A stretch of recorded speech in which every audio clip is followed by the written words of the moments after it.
Korea, merong 4 na season. At sa lahat ng season, pinakamaganda ang autumn dahil sa iba't ibang kulay ng dahon na makikita dito sa Nami Island.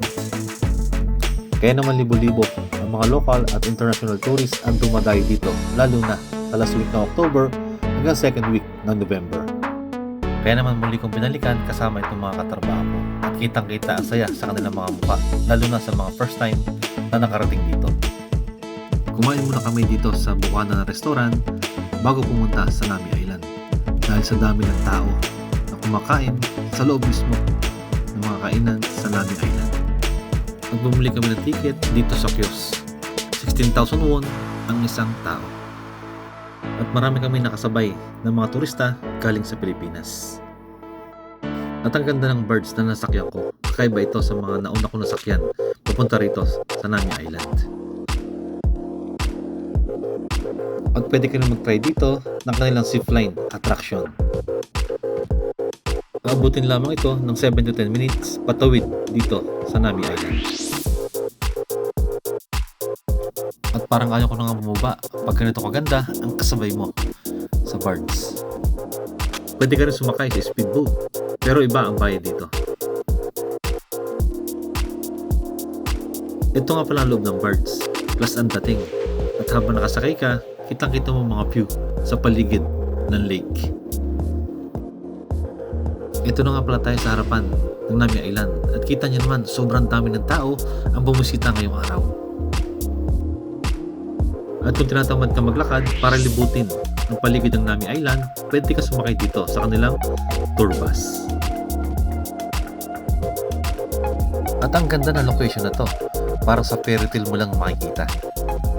Meron dito ang iba't ibang pagbati mula sa iba't ibang lingwahe at ganoon din ang iba't ibang bandila mula sa iba't ibang bansa. At syempre, hindi mawawala dito ang bandila ng Pilipinas.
Meron din ditong 10 sculpture ng snowman na iba't ibang kulay ng kanilang kasuotan.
At kahit alas 4 na ng hapon ay tagsa-tagsa pa rin ang mga tao na bumibisita dito.